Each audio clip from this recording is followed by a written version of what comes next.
समझ नहीं आ रहा अपने सैलरी इंक्रीमेंट का क्या करूं। बेटा इतना क्या सोच रहा है?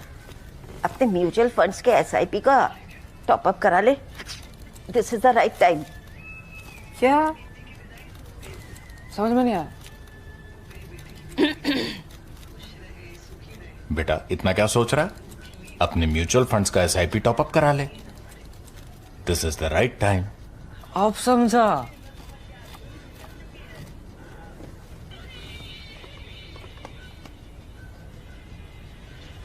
Mutual fund investments are subject to market risks. Read all scheme-related documents carefully.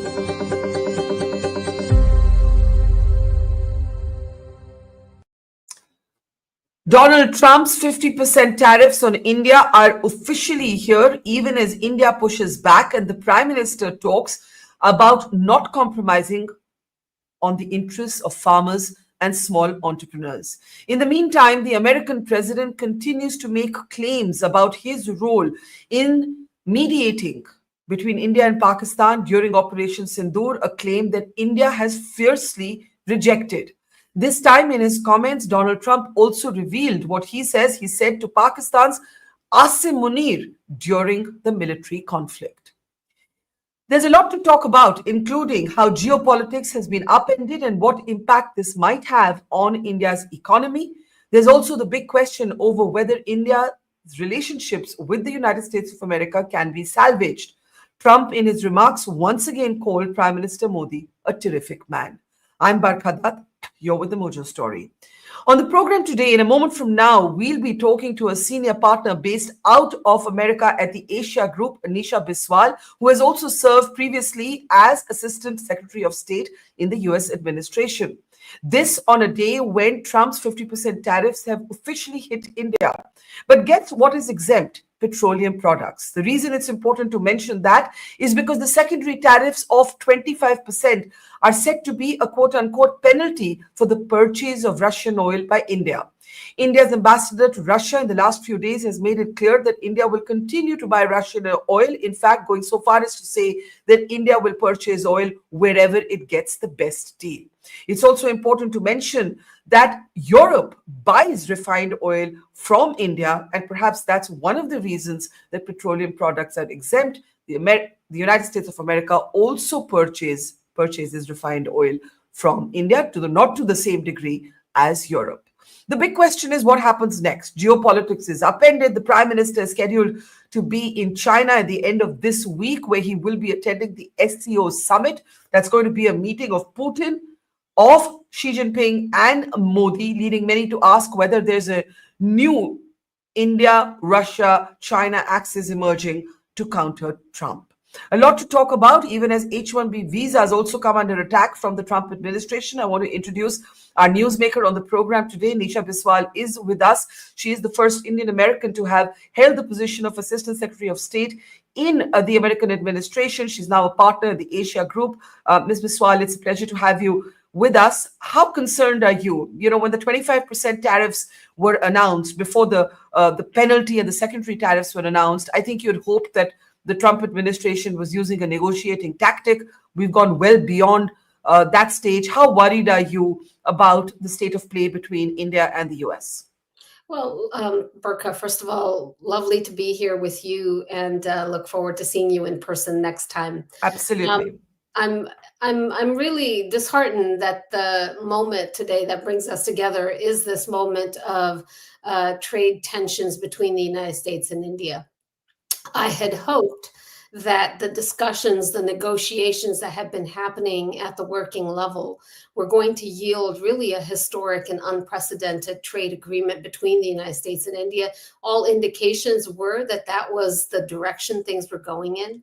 I think things veered off for a couple of different reasons, and the implications, as you noted, have been very disruptive. I wouldn't yet say that we're in a crisis moment, because I think we still have an opportunity between the two countries, and most importantly, between the two leaders, to be able to set the relationship and the trade discussions back on track. It really is going to require a leader level engagement at this point, because at the working level in the United States, the trade negotiators, as well as, the managers of the strategic relationship, have done all that they can, and it's really in the hands of the president. And the president, I think, is going to need to hear from the prime minister for something to be worked out. In other words, what you're saying is that this impasse can now only be broken if Trump and Modi find a way to break it. That is correct. And I do believe that the two leaders can do that. I think that the prime minister has been a really effective leader on behalf of India, has been effective in engaging at the head of state level, and has his own personal dynamic with the president. The president continues to refer to him as his friend and as a terrific leader. So I think that there is scope there for the two leaders to work out an agreement. So I have some more questions on that, because there's one narrative in India that believes that the problems have become personal, that there was a particularly acrimonious phone call that took place on the 17th of June between the two leaders. But you are right that the American president, in his latest remarks, has referenced Prime Minister Modi to be a terrific man. I'm just going to play out that clip because it's an important clip. It also talks about what Trump says he said to the Pakistani leadership when this military conflict was on, something we haven't heard him talking much about. This is perhaps his first statement on that score. Let's listen in. Just like India and Pakistan, we're going to end up in a nuclear war if I didn't stop them. It was sort of strange. I saw they were fighting. Then I saw 7 jets were shot down. I said, that's not good. That's a lot of jets, $150 million planes were shot down. A lot of them, 7, maybe more than that. They didn't even report the real number. And I'm talking to a very terrific man, Modi of India. And I say, what's going on with you in Pakistan? Then I'm talking to Pakistan on trade. I said, what's going on with you in India? And the hatred was tremendous. Now, this has been going on for a hell of a long time, sometimes with different names for hundreds of years. But I said, what's going on? I said, I don't want to make a trade deal. No, we want to make a trade deal. I said, no, I don't want to make a trade deal with you. You're going to have a nuclear war. You guys are going to end up in a nuclear war. And that was very important to them. I said, call me back tomorrow, but we're not going to do any deals with you, or we're going to put tariffs on you that are so high. You were there, Howard, right? Yeah. You're going to put tariffs on you that was so high, I don't give a damn. Your head's going to spin. You're not going to end up in a war. Within about 5 hours, it was done. It was done. Now, maybe it starts again. I don't know. I don't think so, but I'll stop it if it does. So that's a sort of interesting but confusing articulation from Trump. To start with, India questions the classification of Trump's role as a mediator or someone who brokered the ceasefire. Secondly, the foreign ministry here says that the first phone call that takes place between the two leaders is on 17th of June. Trump isn't very clear or specific on the dates on which he speaks to somebody he calls a terrific leader, which is Prime Minister Modi. The reason I'm bringing this up, Nisha Biswal, is because in India, there's now a growing perception that this is no longer about oil. It's no longer about Russia. It's no longer about trade. It's Donald Trump being upset at a personal level with Prime Minister Modi. Some say it's because he didn't meet with him when the campaign was still on. I think India chose to say that if we weren't meeting with Kamala Harris, we wouldn't meet with Trump. Both were still candidates. Some say it's because Pakistan has said Trump deserves a Nobel. India hasn't. When you say Modi and Trump have got to sort this out, the question is, if the tension is between them as well, how do they sort it out? Look, Barkha, in the relationship between nations, there is no space for emotion. It is a dialogue of interests. The two leaders need to come together on the perspective of how do you advance the interests that converge between our two countries and manage the interests that diverge. And really, that has to be done at the leader level, because in the United States right now, the individual who is making the decisions and setting the tone and tempo is the President of the United States. And so any agreement that is going to ultimately be negotiated is going to be with the President of the United States. I think that the individual that is best placed to be able to do that in India is the Prime Minister of India, who I think is a very effective leader, effective negotiator, is very charismatic, and is very, very strong and fast on his feet. I have full confidence that in an engagement between the two leaders, they would be able to find areas of agreement. And you are thinking of a meeting where the spade work is done by officials, or are you just thinking of a phone call, or are you saying it doesn't matter as long as they both talk directly? I mean, I think a lot of spade work has already been done. I think that at the working level, at the ambassadorial level, between the foreign ministries, between the national security establishment, we had a 2+2 intercessional just earlier this week. There's been a lot of spade work. There's spade work that's been done not only in the weeks leading up to this, but really in the last 25 years of work that has gone into the US-India relationship. So I don't think what is missing here is enough preparatory work. I think what is missing here is a leader level engagement that clears the air, sets the table, and gets down to the business of reaching an agreement. That is what is in India's interest. That is what is in the United States' interest. And it is what is in the US-India partnerships, what it requires at this moment. What is your own assessment? How much of this is really about the purchase of Russian oil, and how much of this is about something else? We've heard Vice President J.D. Vance talking about aggressive economic leverage.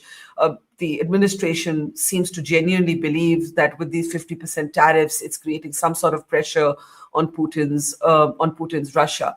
But if you look at the exemptions that have come out just today as the tariffs officially hit India, actually, apart from pharmaceuticals and smartphones, you do have refined petroleum products exempt, right? And this continues. And the reason I bring this up is this could be because, we know that the EU has bought 15 billion worth of oil imports from India. 3 billion is the figure for the United States. When people in India, the commentary here is, okay, this proves it's not about oil. I'm just curious to know your own take. Is it about oil? Is it about India refusing to budge on farmers and dairy? Is it about something else? Look, I think all issues are points of leverage in the way the administration has approached this.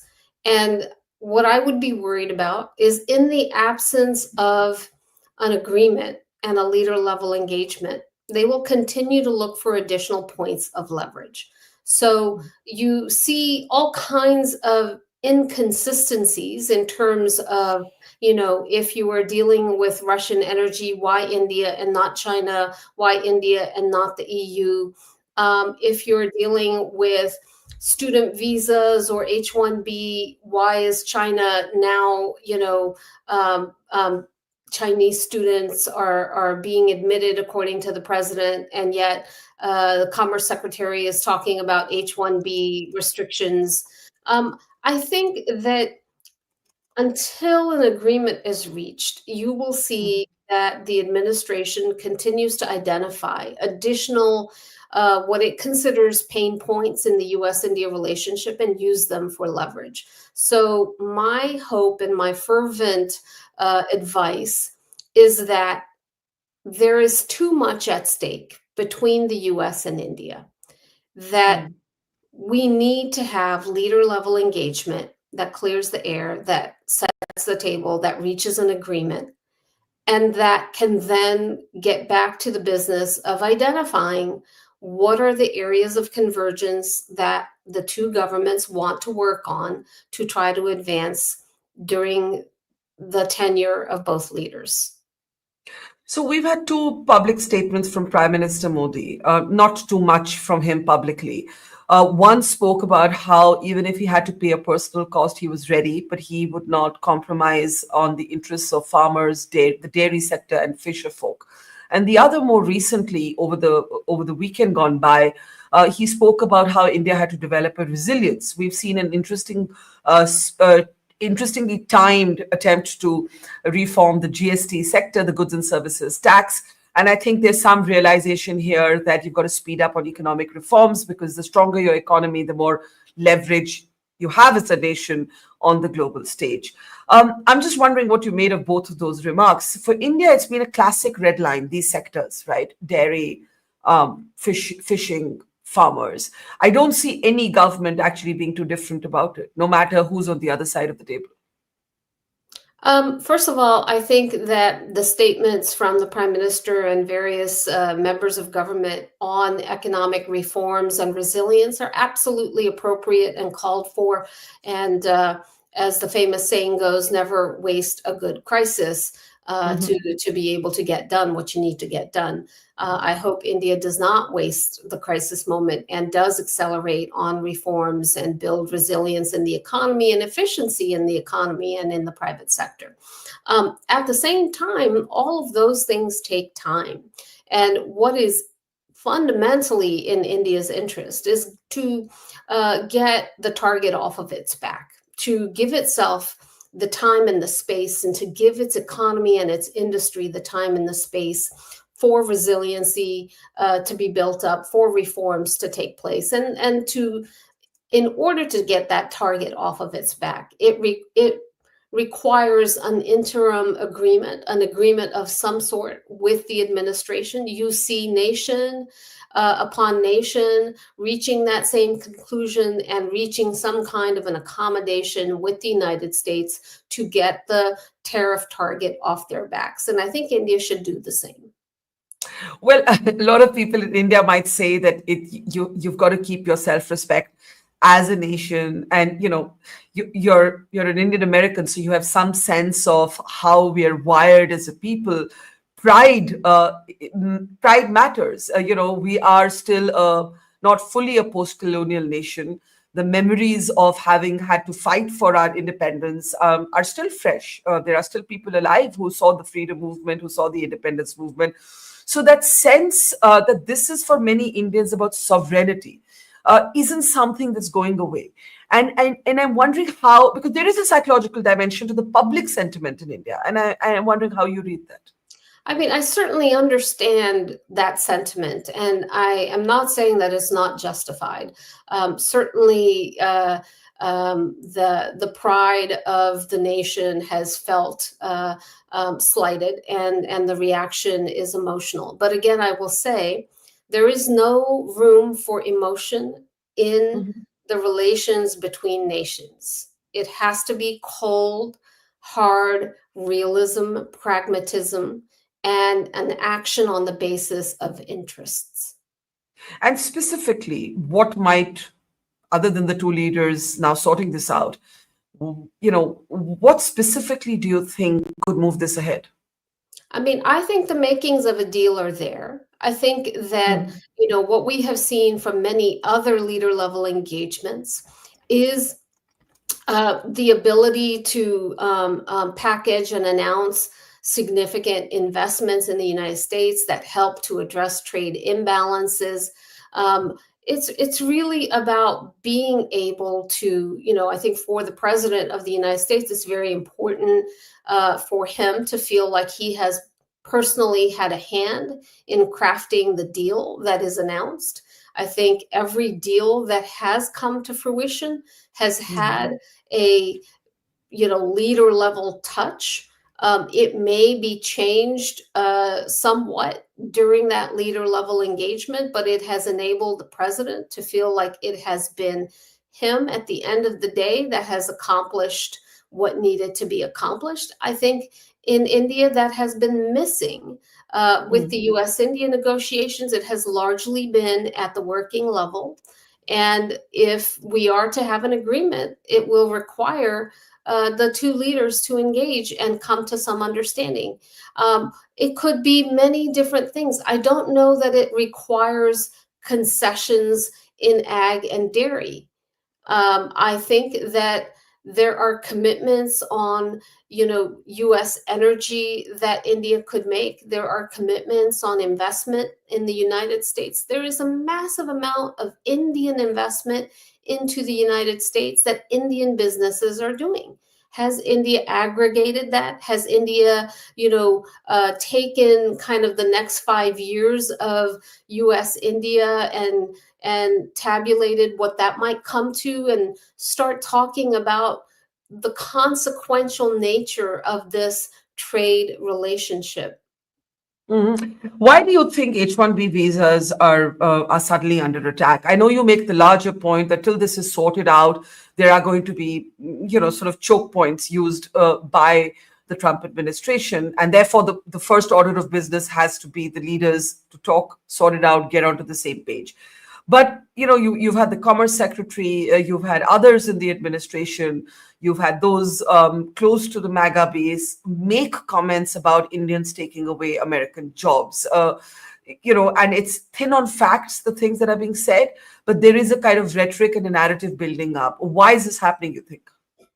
I mean, immigration is one of the major red lines in the United States that has galvanized the MAGA movement, the Trump base, and is a major line of effort in the priorities that this administration has been advancing here domestically in the United States. So it should not be a surprise that they're going to be taking measures to control immigration at all levels.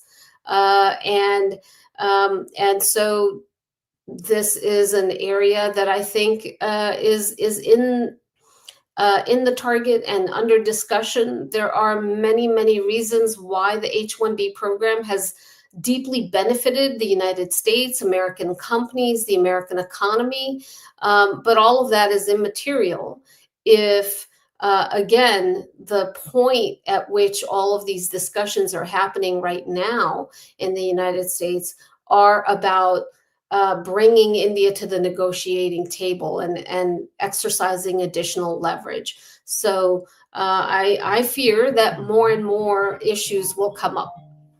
Yeah, unless this is sorted out, and you still believe that it's for the leaders to sort it out. Finally, I want your take on how this is altering geopolitics, right?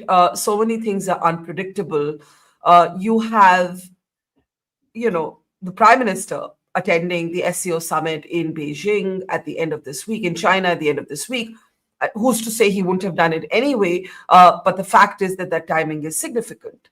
Putin is going to be there. There is talk of at least a short-term sort of convergence of interest between Russia, China, and India, even as India is fully aware that Donald Trump may want to cut his own deal with the Chinese. He's been quite soft on the Chinese, though China purchases more Russian oil than India does. How do you see this? I know you've been traveling, you've been in Singapore, you've been in this part of the world. What are you picking up on the shape of geopolitics while all of this is happening? Well, I mean, I do believe that the very extractive approach that the U.S. administration has taken has had consequences in our strategic relationships. There has been a sentiment that the big winner in all of this is going to be Beijing, that China will come out being able to project that it is now the upholder of global norms, and it is the upholder of the global order. I don't know that that is in the U.S. interest, in India's interest, but it is the effect that the Trump administration's policies are having geopolitically. And I note that with the SCO summit this weekend, that in your intro, you talked about a potential for a Russia, India, China trilateral coming out of this. And certainly India probably feels validated in its more multi-vectoral approach, its strategy of trying to manage multiple different relationships. I continue to believe that the U.S. and India have a deep convergence, but we are living through an era in the United States where the administration has taken a different approach. Whether or not this is sustained is something that we will have to wait and see. In the meantime, China is clearly seeing advantages that it is acting on. India will need to make its own decisions in terms of what the relationships it has with its neighborhood. But I hope that it will always keep in mind some of the areas of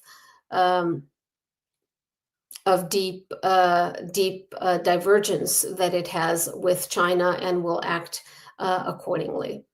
Are you still hopeful, before we let you go, are you still hopeful of things getting better? Or do you think the relationship, which has had bipartisan investment of energy, both here and in the United States, over all these, I would say over the last 2 decades, to get to a certain point, are you still hopeful that it will outlast an individual's different approach? Well, I always act on the basis of hope. The alternative is less appealing. And I do think that if both countries act on their interests and not off of ideology or emotion, that there will continue to be pragmatic approaches for collaboration and cooperation. Thank you so much, Nisha Biswal, partner at the Asia Group, former US Assistant Secretary of State, urging there for both leaders in India and the US to sort this out directly, saying that's what this moment needs. Thank you very much. Hope to talk to you again soon. Take care and see you soon. Bye-bye. Bye-bye. It's great to see you here. Thank you for watching our work. If you haven't subscribed yet, don't forget to click the bell icon and subscribe to Mojo Story and support independent, robust journalism.